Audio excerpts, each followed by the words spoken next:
ભગવાન દ્વારકાધીશના મંદિરમાં જે ફૂલડોલ ઉત્સવ આવનાર ધૂળેટી અને હોળીના તહેવાર નિમિત્તે જે ઉજવવામાં આવનાર છે એના સંદર્ભમાં આખા રાજ્યમાંથી અને રાજ્ય બહારથી પણ પદયાત્રીઓ આવી રહ્યા છે અને જે પદયાત્રીઓની સુવિધા માટે દેવભૂમિ દ્વારકા જિલ્લા પોલીસની એલસીબી ટીમ દ્વારા પદયાત્રી કેમ્પનું આયોજન મંગળવાર રાત્રિથી શરૂ કરવામાં આવેલ છે.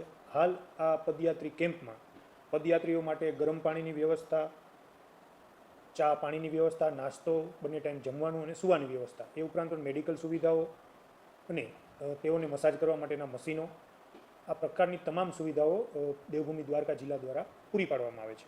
અને આ સુવિધાઓનો અત્યાર સુધીમાં કુલ 22,000 થી 23,000 લોકોએ લાભ લીધો છે 2 દિવસ દરમિયાન. અને હજી જ્યાં સુધી પદયાત્રીઓનો પ્રવાહ ચાલુ રહે ત્યાં સુધી, એટલે અંદાજે લગભગ 1 તારીખ સુધી આ કેમ્પ અમારા દ્વારા ચલાવવામાં આવનાર છે.